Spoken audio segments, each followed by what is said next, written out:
hello. When you die, not only do I get a possession of all your collection of ephemera, I'm also going to skin you and turn you into like a large art project. Like a lamp. No, not a lamp. That's too useful. I'm thinking like a wall tapestry. I'm going to do what Jacobus Van Dyne did and sell my body to multiple people. No, we're going to get Gemma Angel to very, very carefully skin your corpse and hang you on the wall in a frame. Okay, use me as a rug. I can do that. Yeah, or nicely if you want, I can nicely framed and heavily varnished, as the line in Roald Dahl's Skin goes. Or I can get you taxidermed and put you in the corner. I feel like you'd prefer that. I could be a hat rack for the rest of my days. Yes, there you go. And we both know you love hats. Exactly. Matt, how are you? I'm all right. I'm hot. I'm sweaty. I'm allergic to the springtime. My hay fever's kicking in. Had a lovely time on Monday at the London Tattoo Society meeting. That was spectacular. I am finally not hungover anymore from Monday. I'm slowly going through the 1,500 photos I took, trying to collate them all. And if you want to see them, check it out on the pod's Instagram. I'm posting a couple of bits, including some fucking incredible Tim Lehigh back pieces. But hell yeah, and a Horiyoshi back piece. Yep, Horiyoshi back piece, and also Dave Schweitzer from Oxford was telling me he went in to visit Horiyoshi, and he said he went in. Obviously, he doesn't speak Japanese. Horiyoshi speaks some English, but not a huge amount. And he asked him to take off his shirt, and it's just a small piece on the back of his shoulder. But he just went with a pen, and with like 4 flicks of the pen, just did the eyes where the eyes and the mouth are going to be, and then he just like lay down for 2 hours, and he got back up, and it was like, oh, it was just incredible. That's how it's done. Real tattooing. But enough of our rambling and me postulating about what I'm going to do with Matt when he eventually dies. Very welcome to Beneath the Skin, the show about the history of everything told through the history of tattooing. I am one of your hosts, Thomas O'Mahony, and I am joined, as ever, by my esteemed co-host, Dr. Matt Lauder, the Human Art Project. And yeah, today we're kind of talking about an interesting intersection between tattooing and art, which I suppose is literally your wheelhouse, Matt. Yeah, I mean, I've over the years, I've been writing a lot about the intersection between tattooing and fine art practice. In fact, sort of the next academic book is going to be a bit more about my next tattooing focus book is going to be a bit about that. And there's been a lot of kind of quite interesting uses of tattooing by fine art practitioners over the years. There's been a lot of quite terrible and trite ones, frankly. Tattooers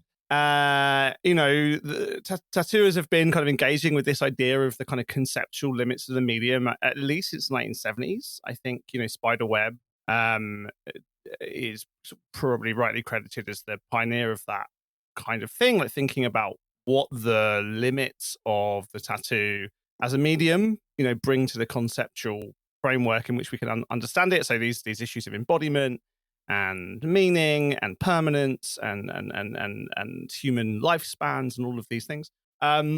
So I'm really, really happy actually that we've got on today an artist whose work is definitely in the good half of that category. I mean, it's not even a half. There's a tiny sliver of really interesting tattoo works, and these things come across my Instagram feed and my life fairly often, and very rarely are they interesting. But today we've got with us Briony Godivala, who's an incredible artist whose project, the Inked Link, we want to talk about today. So welcome to the podcast, Briony. Hello. How you doing? Yeah, I'm doing well. How are you guys? Good. It's such a thrill to have you on, and I can't wait to talk to you about the project. So, tell us about yourself first before you tell us about the project. So, what's your story? Oh, okay. Well, I'm from York, and I moved to Glasgow to go to the Glasgow School of Art. Super. And I'm basically, I graduated 2 years ago, still feel very fresh in the recently graduated, what the hell do you do? Classic leaving, I did performance art at art school, and then you leave art school and you're left with no audience. And I don't know, I guess I made work that was so I've jumped right into why I've ended up making this work. But you leave art school, and if you make especially performance work that's not very enjoyable, that people won't really book you for kind of gigs for, it's quite hard to find an audience. So I've ended up kind of doing some digital work, but I also just work in a bar in Glasgow. I'm living here and just trying to make things. Amazing. Yeah, I mean, I had quite a lot of chats with people like Franco B and Ron Athey, that generation of performance artists who were also engaging in tattoo-related things back in the 90s. And, this idea that actually, the ephemerality is all well and good, but you can't all be Eve Klein and sell nothing, like that. No, that trick was pulled in the 1960s. Parodied in a Batman episode, by the way. But then, Eve Klein's selling the void, and now none of you can get away with it anymore. You actually have to make stuff to make a living and make a life. Tell us about the Inkling project. So, do you want to just sort of explain the basic concept before we get into it? Yeah, totally. So, basically, I've got a QR code tattoo on my arm. And it automatically redirects every day to whatever the public or the internet vote for on this website, theinklink.com/voting. So it's entirely kind of out of my control where my tattoo leads to. Are you tattooed already? So did the tattooing come first, or was this you kind of had the idea for the project and then thought tattooing was the right medium for it? Yeah, it was kind of. I have a couple of tattoos, but I don't have a lot. And I almost do wish this was my first tattoo, because I feel like it would be so much more like powerful, that like one tattoo and it's this kind of conceptual work. But it's, I kind of was like it's kind of more of a tool in the way of like making, because the work I did in art school was kind of about, giving like responsibility of like myself or my body onto other people. I was doing lots of kind of like being carried by people kind of performances. And it's about like people kind of accepting or avoiding responsibility, participation. And it's such like a permanent, I guess you say, the tattooing is so permanent. It's kind of really works so well as a way of people like being able to affect me, even if I can't get a physical audience. Where does it lead? What's the link today? Oh, actually, I haven't checked. I keep doing this. Live on pod. The further into this project I go, the more I forget to check it. And then that's really interesting. And someone goes to scan it, and I have to be like, wait, I've got no idea what it goes to. And sometimes it's not good. No, I saw some of the ones you've had, and then they're pretty bleak, some of them. Yeah, some of them are quite intense. So I'm just going to find out what it is. One moment. Drum roll. I love this so much. Oh, Roblox. Oh, that's not cute. too bad today. There we go. I think wow. I think it's really interesting. Like, to me, it's very Marina Abramovich for the digital age, but also kind of like this is exactly what I was about to say. It is very much inspired. But it also is kind of like because of like you were just saying about sometimes the link can go to some very like dark places, like questions of like digital consent as well, which is I think is something that's really fascinating. It's like people are voting on it, it's out of your control and it's on your body, so like someone can just go, oh, what's that? Okay, that's a snuff film. Or kind of where do you exist in that space of like digital consent and physical reality? Yeah, no, it's true. I feel like, I feel kind of guilty, or like I didn't think it through enough, is like, because I kind of consented to be able to kind of be exposed to all of this stuff by doing the project. Is like, I kind of accepted from the get-go, like I know that I've been on the internet. But what I didn't really kind of prepare for was like how like everyone that even scans it or goes onto the website is also being exposed to all this stuff. And my whole plan from the get-go was to like not remove any links kind of no matter what, unless they go on my body, unless they're illegal, then like maybe I'll take them down. But then the fact of kind of having those, like, people have got the responsibility for affecting what goes on my body, but then I've also kind of got a responsibility of not like of sharing this kind of horrible things as well. Like I am kind of sharing it back in a way by making this platform. I think that's, I mean, in a way, that's, you know, one of the lessons of Marina Abramovich. So if listeners don't know, Marina Abramovich's Rhythm Zero from, off the top of my head, 1975, I think that's right. Absolutely incredible piece of work where she laid out in an art gallery in Milan a table with a number of objects on it, and basically invited participants to do whatever they wanted with those objects and her body for, I think it was 8 hours. This is all just top of my head. I should know this off the top of my head. I teach this all the time. One of my favorite works of art. But anyway, over the course of the period of the work, like the people began kind of giving her glasses of wine and gently stroking her body with feathers. And by the end, someone was holding a loaded gun to her head. And she stayed resolutely, completely kind of motionless for the whole period, and then moved at the end. And then everyone was so kind of, you know, snapped out of their fugue state and realized that this humanity was there. And there's a real, you know, banality of evil reading of that work, which is kind of haunting.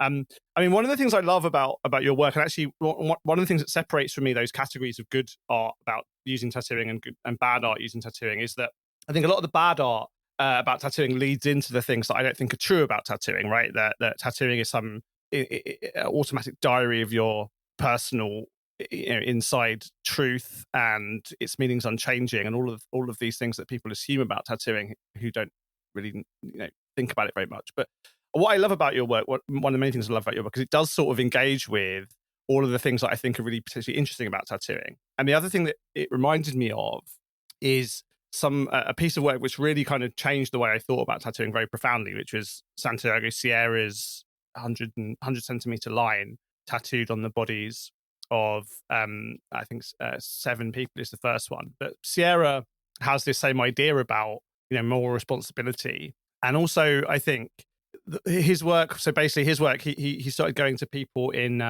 again, for the listeners, I'm sure you know this, Briony. Like he went to homeless people in Mexico City in the early 2000s and said, "Hey, have you got any tattoos?" And they'd say no, and he'd say, "Okay, do you want one?" And they say no, and he'd say, "How about I pay you $50?" Okay, and then he would, working with a tattoo artist, tattoo a single line across their back.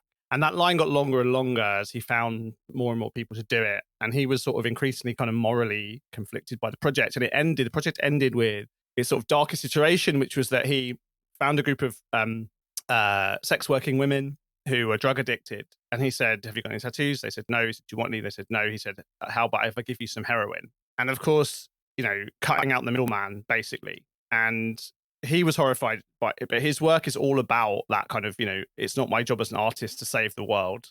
I'm sort of I don't want to be didactic. I want to display what's happening here. And for me, you know, I'd really been of this opinion when I was younger that, you know, A, do whatever you want with your body, and that B, tattooing was, you know, a really profound and beautiful thing. And of course it is that, but also like it is just a medium. It's a way of making marks to indicate things about the world that we live in. And I think your work is a really great example of that, right? Like it's like the QR code, I mean, literally is an index to the world, right? It's a changing index to the world, but it connects your body to all of these beautiful and terrible things that are out there. I think actually a question I was going to ask is like, I think with performance art and performance-based art, there is solely unique because the artist is required to be present for it to be, you know, both interacted with through the audience, but also to be art in and of itself. And that performance also changes the artist's relationship to their art and to themselves. And I wanted to ask was like, how has the QR code changed like you as a person, but also like, how do you think about the QR code differently now than when you got it? Yeah, it's interesting because I kind of like forget about it now until I like actually, it seems like something that to me that happens more on social media or happens online rather than physically on my body, which is interesting because I thought I would like, it's literally on my skin and I see it every day. But I guess with tattoos, you just kind of you just forget to see them. but what's it's always quite interesting because I work in a quite customer facing kind of role in the pub, which I think is kind of important for the projects. It means every time I'm at work, I'm kind of got it on show as well, and people ask to scan it all the time. And then I've kind of, as like a performance artist, I feel like the way that I've because I don't as a performance, I'm not really performing it, except it's more in like a customer service way, the way I tell people about the project, which is ridiculous because I'll be at my job and then people ask about the project and I'll flip into I'm doing this project about public responsibility and collective stuff, and this is and I have a business card in my pocket about so where they can vote for a link, and it just it doesn't it's very different to the kind of work that I've done before, but I guess it's just kind of adapting to sharing work that kind of I'm not actually doing all the time. I'm more just kind of feel like I'm like a salesman for something else that's happening. I've been asked about barcode tattoos for quite a while, right? And back in the 90s, they were this kind of, cyberpunk kind of motif of, we're all replaceable, man. We're all gonna have, and then, famously in that Hitman video game where that's the kind of motif. But then, I was on Radio 4 once because on the You and Yours program, which is like a consumer rights program, and their sort of story was that there were some reports of people getting their Tesco Club card barcodes tattooed on them, right? And they wanted to use that as a hook for the standard story of not just for sailors anymore kind of thing. And I sort of said, well, as I always do, that's not quite that simple. And they said to me, well, that's not the story we wanted, right? This is a story about, we want to tell this kind of lol middle class story. And then of course it happened again a couple of years ago with people getting Spotify codes tattooed on them. And there's a real kind of almost bleak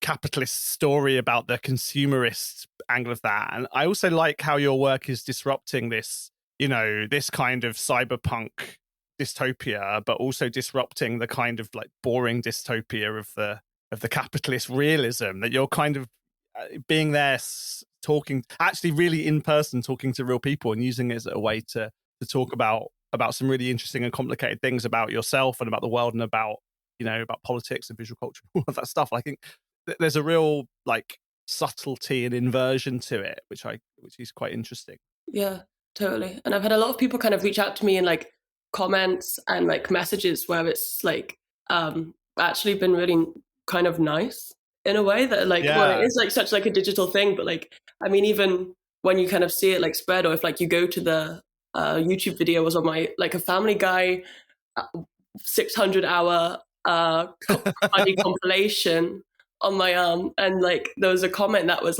who got here from scanning that lady's arm, and it got 60 likes, and I'm this is insane. England community, what the hell? Bringing people together. Well, has anyone Family Guy funny clips? Has anyone copied it? Copied the project? Your tattoo. So I actually tattoo. Has anyone else stole? We've talked about copyright and tattoo theft before. Has anyone pirated your QR code? I actually had a message from someone asking if they would be how I would feel if they got the same QR code.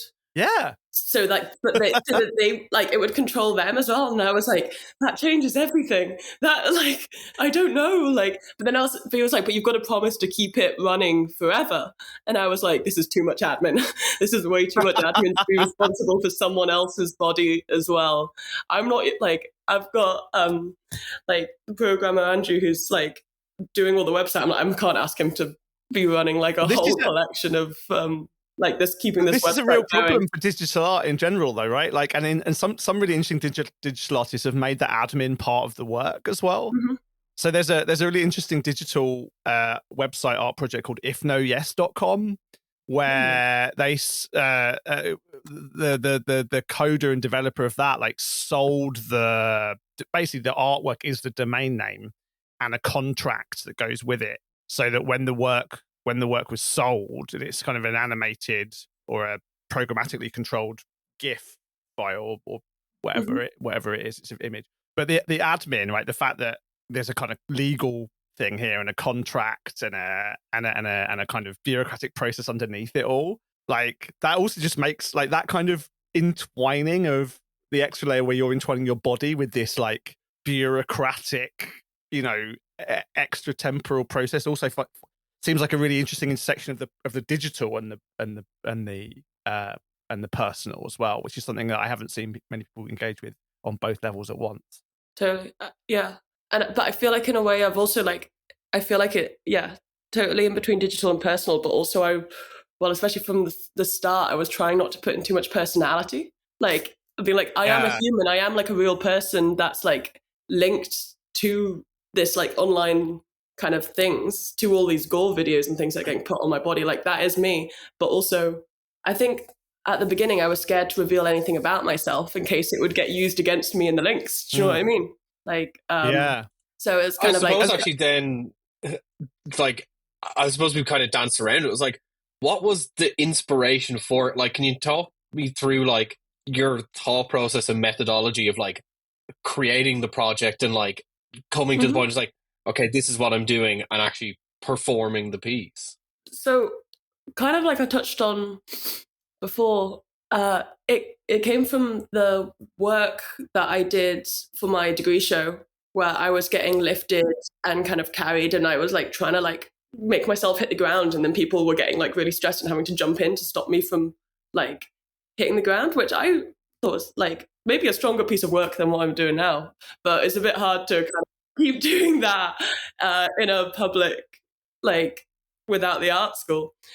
So it kind of, I actually had the general kind of idea of doing a tattooed version at the same time. I'd also made these like big like silicon arms that like people were to move like around the building where the degree show was. And like I had the idea for just kind of having a QR code tattoo that would change, but I was going to do temporary tattoos. And it kind of became one of those creative block ideas where like you can't physically move on and do anything else because you've got this like one idea that you like, and you can't like really kind of do any like kind of leaving art school. I'm like, okay, I need to do some smaller projects, kind of build up to something as permanent and as kind of like life consuming as this. Physically couldn't. I think it also kind of comes from like in my personality, kind of I'm extremely indecisive, and having a like I'm like I would love to have so many more tattoos if I could simply decide what to get. It's like it's such a struggle. And so this is perfect, right? Because you don't have to decide. You get a different tattoo every day. Yeah, every day it's chosen for me, which is quite funny. So people keep asking me what I'm going to do next year. Can't decide. So well, I think the project has just come naturally from my maybe even just wanting a tattoo and not being able to decide what it would be. I mean, we've done a couple of episodes recently about meaning, right, and about this idea, that tattoos kind of, again, unchangeably indicate your life, and they're sort of, the canvas metaphor, if you like, is kind of inside out. It comes from, as we talked about on the show before, like comes from some dark chronological places, and also that those meanings are fixed in time. And I think, again, like one of the things I love about your work is exactly that point that, like, yes, we can read the meaning of your work as a work, but also the kind of very didactic symbology of it, the thing it means in any given day, you have no control over. You don't even know sometimes. I mean, I deliberately have a tattoo on me where the people who did it, it's a series of numbers that were also done as part of a performance art piece, actually. I was tattooed with a series of numbers, and I said, like, do not tell me, like, make the numbers significant to you, but don't tell me what they mean. So I've got a grid of numbers tattooed on my leg, which, I know what they mean in an artistic sense, but I don't know what they mean in a didactic sense. Again, I love that because it's so illustrative about such bigger things. But I guess I wanted to ask you on that thing, like, has there been, I mean, you've had, as you said, you've had some really beautiful things, some really awful things. Has there been a moment where you think, like, where you've thought, I can't wait for tomorrow because this is a bit disconcerting or even kind of disassociative for me? Yeah. There was one actually just like a couple days ago last week, which was when I saw it, I didn't like, I was like, this isn't real, surely not. And I did my thing where I kind of post a screenshot of it where like, well, it was a video of someone like shooting up a supermarket. And then I was like, surely that's not real. I put it on Instagram and everyone's like, yeah, that's the Buffalo shooting. And I was like, yeah, but it's tricky when it's one of those things where it's like, I've kind of set from the get go that like I'm like have the tattoo out as much as possible. But I was like, I really hope no one has to scan it because I don't want to try and explain it today because it's always kind of people scan it first, I explain after. But that's not something I want to. But yeah. I mean, again, like in terms of the politics of the work, like there's whole legal frameworks in the United States, for example, or section whatever it is, which says publishers are not responsible for, you know, things shared on their platforms. It's the thing that Facebook and Reddit and all of those companies have been advocating for, and that poses super interesting, like, you know, big structural legal question about whether that's the right thing. Like, should you be responsible for that?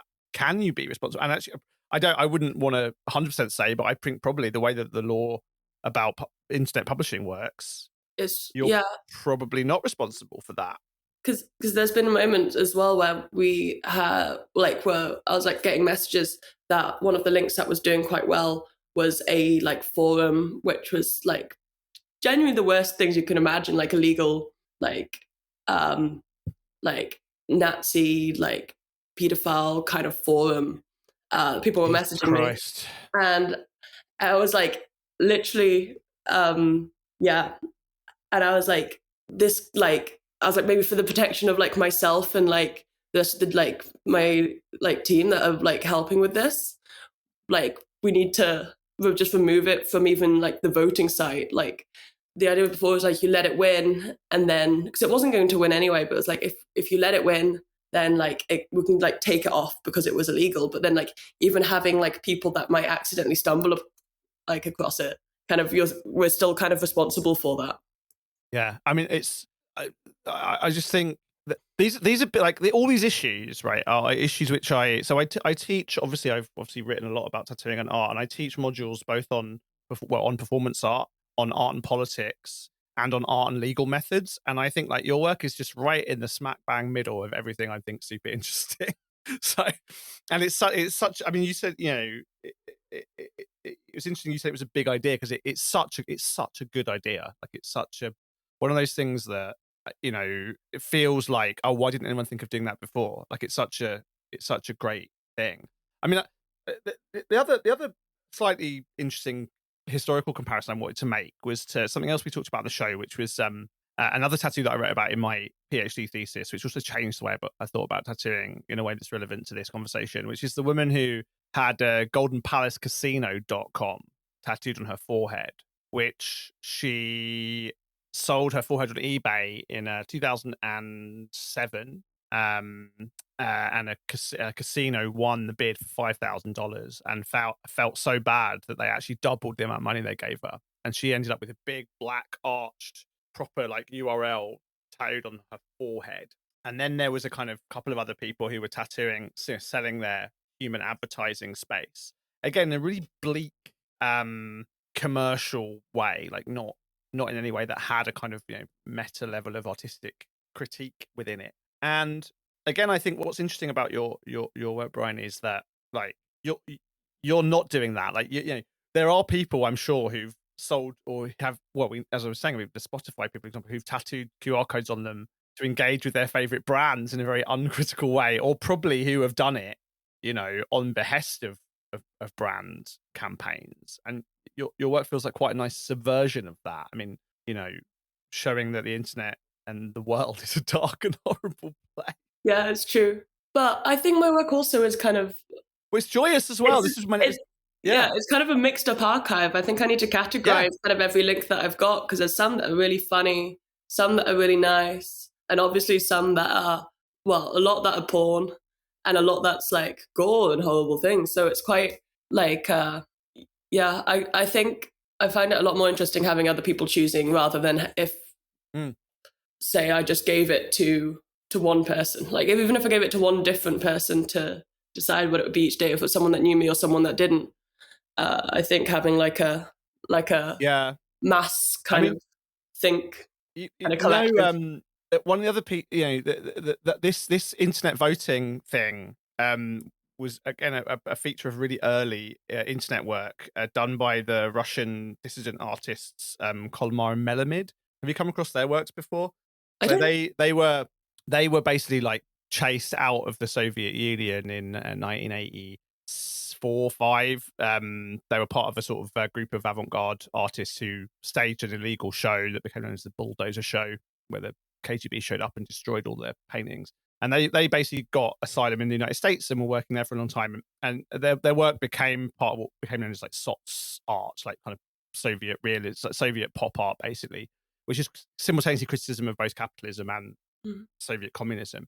And one of their early works, they're very interested in art history and images because they were trained in the Soviet art school in the Soviet realist style. And one of their first projects in the United States in the early 90s was called Most Wanted Painting. And they did an online poll on the very, very early internet that was like, vote for what you want to see in a painting, right? And it was like, do you like landscapes or portraits? Do you like abstract or realism? Do you like classical figures? Do you like animals, children? And like they then made the algorithmically produced painting, and the most wanted painting is this like horrifically banal pastoral landscape with some children playing by a lake and George Washington standing next to the lake. It sounds incredible. And yeah. And the least wanted is this really interesting avant-garde, like abstract, kind of,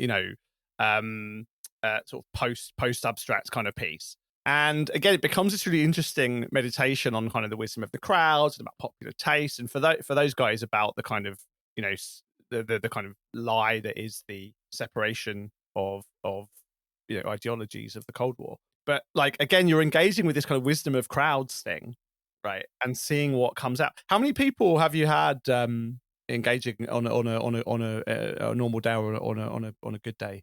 It changes so much; it's almost impossible to know.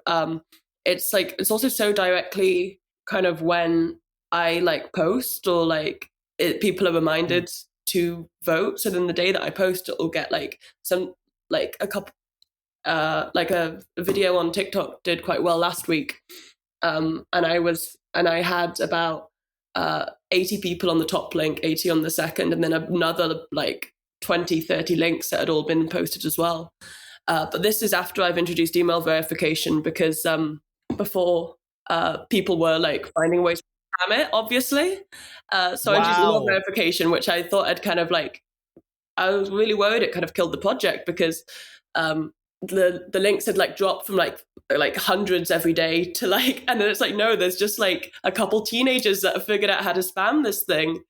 And I know you got botted.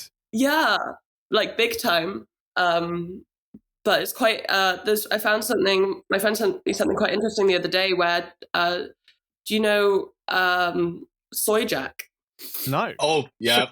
Yeah, kind of part of the internet that I don't really fully understand, except for it's where if you've seen the memes of the kind of cartoon faces that kind of, well, here's some that look a bit like this. Oh, those things. Yeah.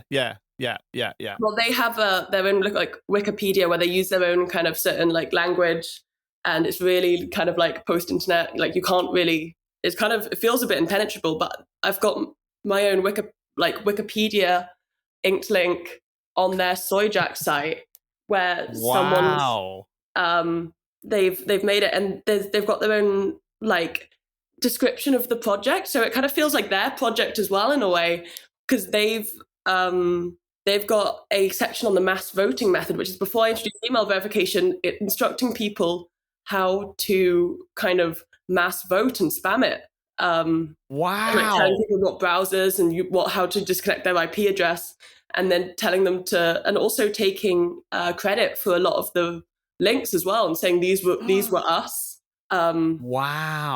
Which is so kind of crazy that like there's also a part of the internet that I didn't think was really still going, was like the like Soyjack kind of stuff. I didn't think that was still happening. I thought that was like, Yeah, it's fascinating in the sense that like now it's like gone so far beyond like you as an artist and also you as part of the art, and now it also has created a cultural artifact around it that exists completely separate in different kind of online community context than anything you could have controlled or intended. Totally. It's fucking fascinating. It's so cool. I was like, it's so cool, but also like slightly terrifying. Like the way, like when I started it, I was like, I kind of knew by that. the way, I've just tried to go to that Soyjack page, and my malware blocker has blocked it as Trojan site. I can't even visit it because my computer's like, no, this is a fucking dodgy ass website. It is, yeah. There's like some not. Yeah, Matt, you're the only one of the three of us that hasn't had a soy jack made of them.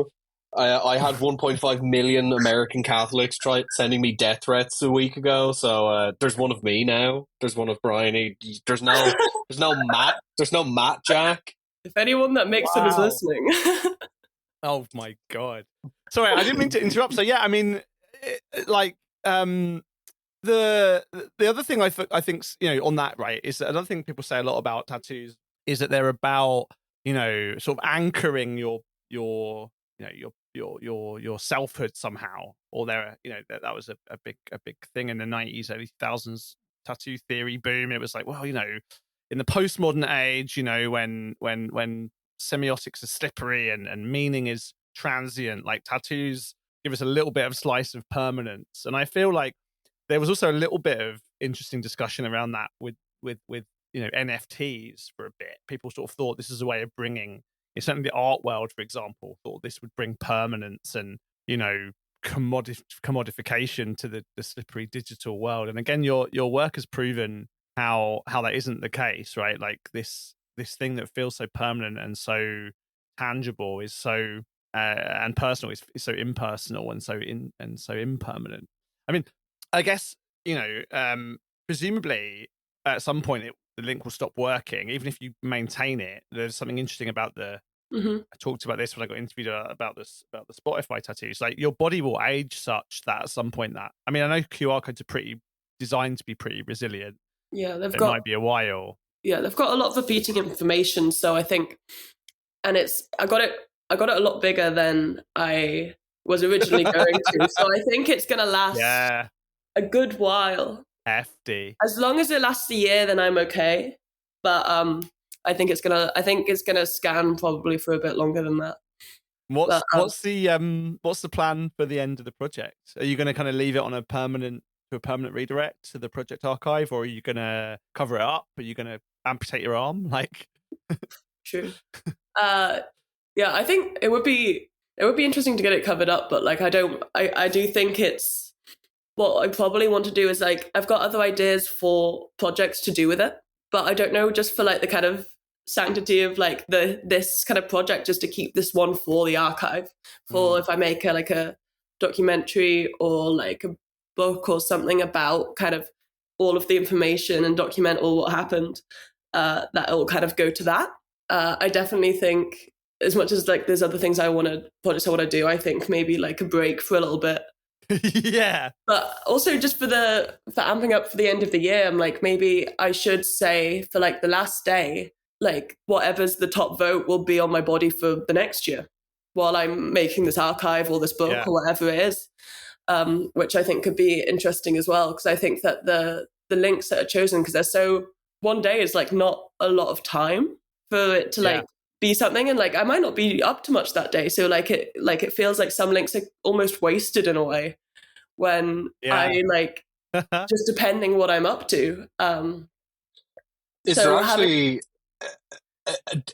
there any particular combination of days and links that stick out in your mind, like when you think about like, oh, I was doing this on this day when this link was there?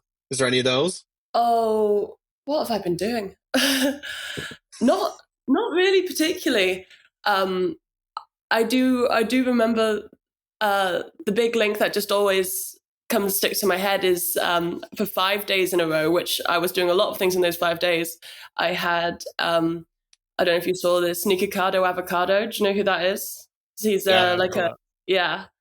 his asshole full uncensored on my arm for 5 days in a row. And I was like going to work and people were asking to scan it. And it was, I think that was like maybe the most like notable like link so far. So notable they had to do it for 4 more days. This is like the inverse memorial tattoo. Right? Like normally people would something would happen to them and they'd get a tattoo to remember it. And you did the tattoo first. Like you've got causation. Yeah. And now I'm forever I'm gonna see this tattoo and be reminded of Nikocado avocados. Yeah. I mean I talk a lot about how tattoos tattoos mess with people's perception of time. Like the question about people get asked about permanence and what will you do when you're older. I always try and say to that, that's a paradoxical question because it implies that you are too worried about the present right now, and you shouldn't be, and you should be concerned about the present in the future. It's like you can't really win. And I think again, this work is a really interesting example of this way that tattooing and time is interestingly misunderstood. I mean, I was thinking Samuel Stewart, who we've talked about on the show. Speaking of arseholes, by the way, he said tattooing is the mayfly art, and tattooing lasts for life plus 6 months. The idea being that when a person dies, if they're buried in the ground, the tattoo will take 6 months to rot away. So again, I think he'd be quite interested in this idea of even quicker than that the tattoo rots over the course of a day. So they call that link rot on the internet, the idea that links don't lead anywhere anymore. I've just realized I honestly am planning a whole book, right, about tattooing and art history, which is about all of these topics. And I could just write the whole book just about your work because it's the index of all of them. Please go for it. But I think as well, like you're saying about link rot, Matt, it combines both the digital rot of both, link rot in terms of stuff not redirecting, servers dying, the digital physical media rot of like the laminates in a CD separating, and also the, I suppose, physical degradation of tattooing as an art, in the sense that like the tattoo will age and degrade over time because of like the process of macrophages in the body. But yeah, it's like all the way down, it's like what art is impermanent, and like this whole project, while has this kind of, it could go on ad infinitum, but it's like, I don't know, there's kind of like a interesting finality to it in terms of like art, corporeality, and the digital age. I do think it's got a quite nice closure, and if like it's kind of like people and like natural kind of things versus a digital, and like nature will kind of like remove it in the end. Yeah, nature or a cheese grater. Yeah. Jesus. I wanted to ask you actually about that time period. What is there a reason you picked a year? I think a year kind of felt like it just kind of felt like a natural length of time, longer than it, like just kind of for enough stuff to happen. Because if it was happening for a month, I think it wouldn't have time to properly grow. I like, as the audience kind of changes, the project changes, and I wanted to have it time to kind of be shared to different spaces, and for it to kind of like fully kind of do what it needs to do. If it was longer, I'm not sure. Maybe after the year, I'd feel like it's not kind of got that kind of completion to it. But I feel like it felt like a kind of succinct amount of. There's also a lot of performance works that have kind of all been kind of 1 year kind this of. Is why I was asking. Like oh my gosh, I've forgotten his name. Like the clock in, clock out every. Pushing her share. That's literally what I was going to ask you about, because that's again that the year duration of that. So again, for listeners that don't know, it's a Taiwanese American guy called Tashing Hasher, who in the early 80s did a series of 1 year durational performances. One of which was his most famous, which is the time clock piece, where he punched in a sort of industrial time clock every hour, 24 hours every single day for a year. And of course, it's brutal on his body. He photographed himself every hour as well. And that work becomes really. I teach that work as well in my politics MA class, and I what I'm really interested in about that work is it shows our relationship to time and to capitalist labor, but also shows, that work shows up its failures, right? So when that work's displayed now, there's a kind of montage, right? But he also or galleries that install it display the punch cards, and when there's a missing punch card, you're like, oh my god, he might have slept for like more than 50 minutes or 59 minutes. And again, I think there's a really interesting engagement with that, with these ideas of letting go of control and thinking about the tyranny of our relationship to the world we inhabit and the rhythms of it. And again, there's something nicely organic about that in yours. And I think, I'm glad you know that piece, because that was the kind of leading part of my question, because I think again that 1 year duration, he did a few of those. I feel like in terms of like it didn't at the beginning. It's really now starting to feel like this project is kind of quite a durational performance, but in a way where I'm kind of working as like a secretary or like an admin, like working for this like digital kind of project where it's like I'm just like running the reception for it. But isn't that I don't really use TikTok, but isn't that basically the kind of vibe of like online influencers who find that they have to produce work for the algorithm? Yeah, totally. And I've had some big problems with kind of also sharing this work with the algorithm, because it was week 3 that things started to get a bit like, well, it was porn on my arm.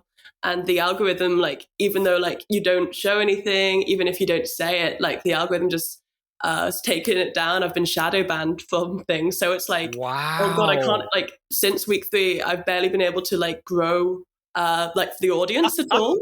Because even if I do something new or post something new, it's gore. It won't get promoted. It won't get shared to new followers. And so occasionally if it's like a week that like does get a couple, it's like, oh my God, finally.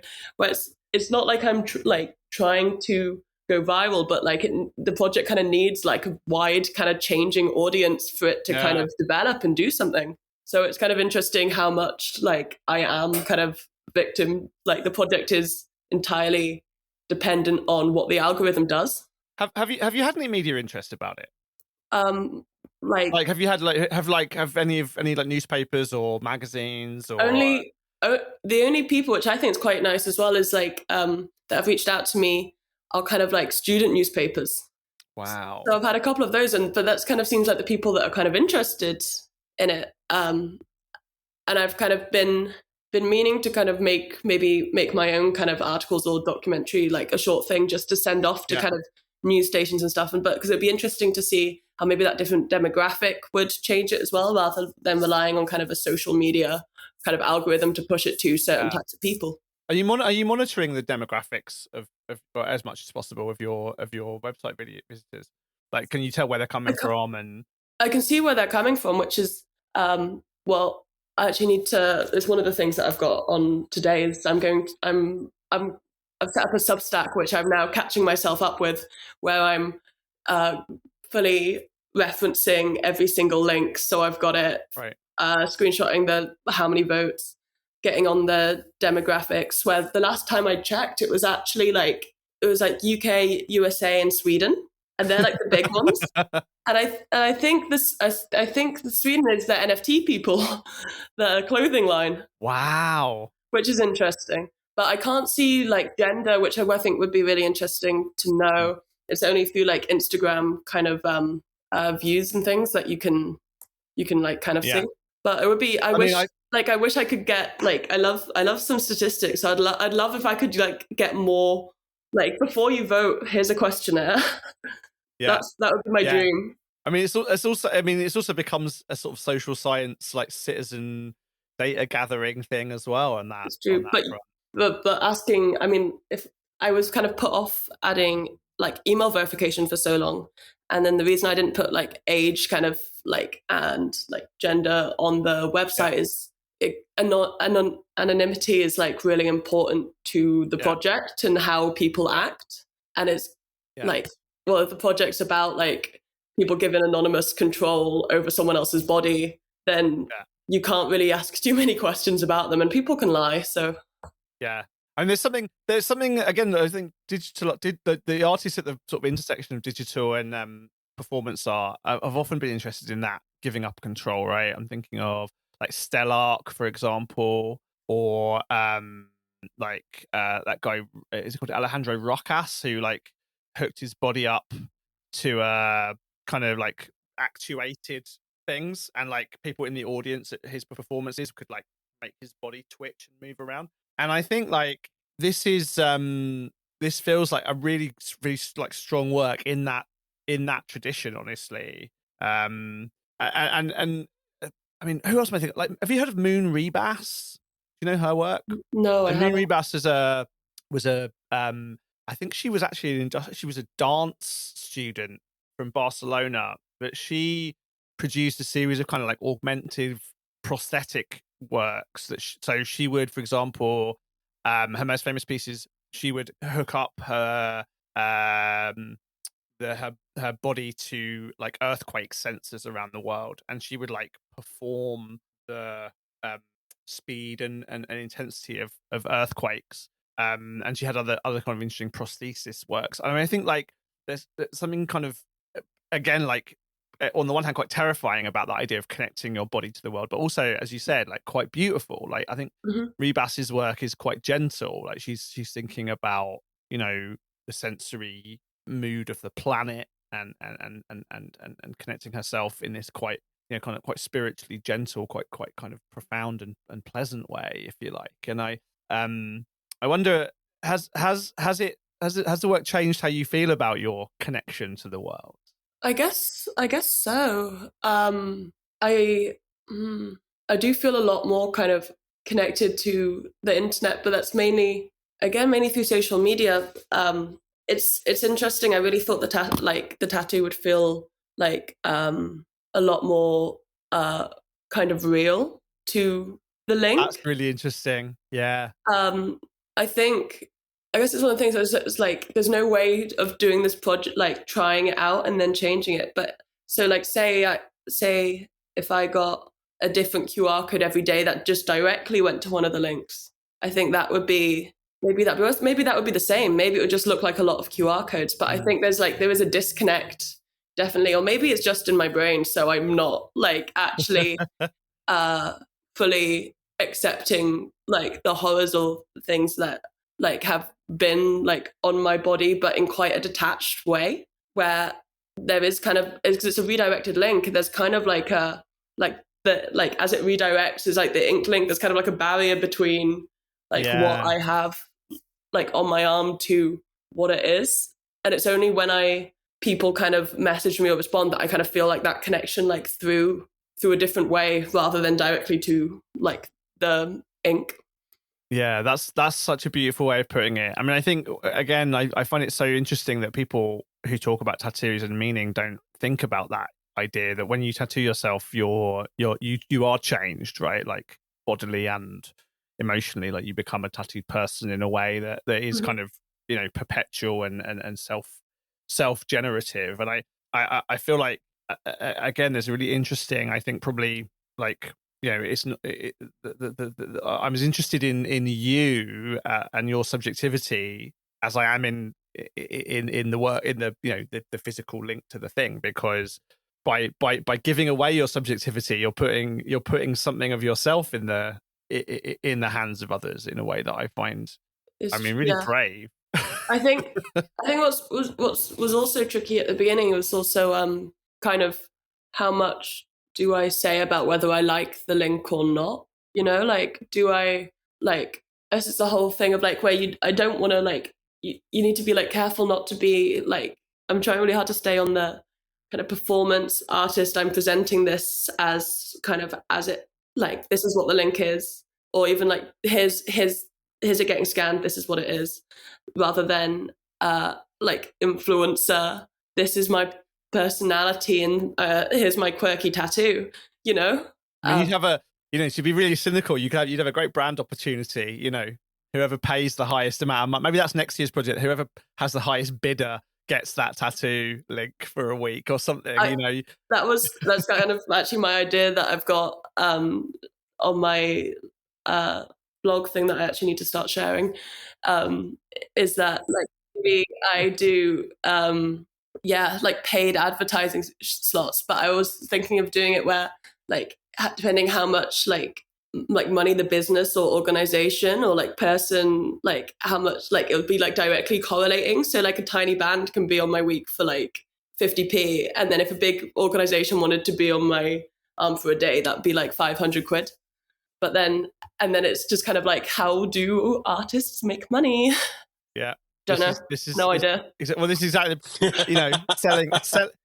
selling out is obviously the answer. So this year's about community and like public interaction. Next year's about selling out. Yeah, you got to buy in before you sell out. Exactly. Listen, you're in a conversation with an academic and a professional podcaster. None of us make money. You just got to accept it. This is the bag we're dealt, and you either stick with it or you don't.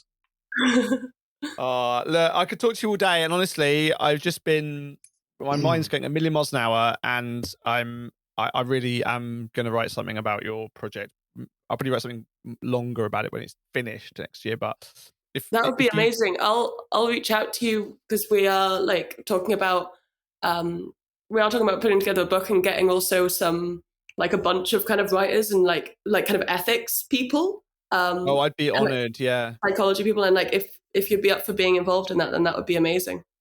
100%.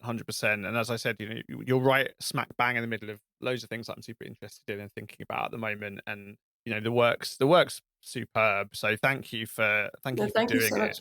And thanks for coming on the program. Briony, where can people find you online? On the Inked link, it's the.ink.link on Instagram and TikTok, and you can find the voting page in the bio. You can also find the voting page at theinklink.com/voting.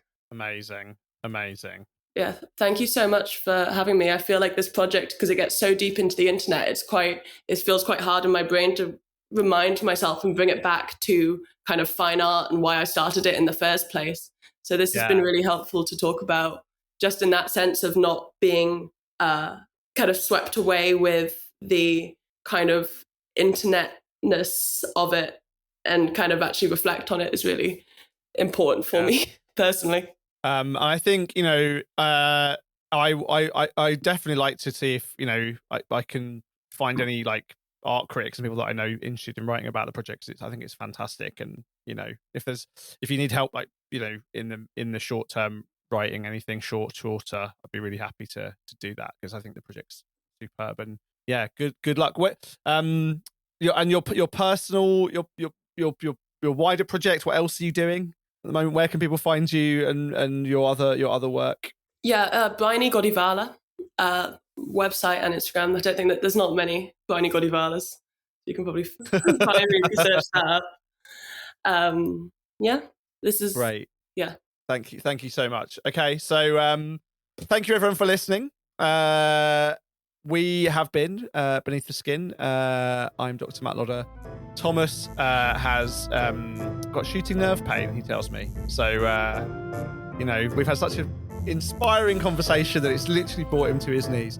So I hope you enjoyed the conversation as much as I did. Thank you so much again, Briony, and thanks everyone for listening. Bye-bye.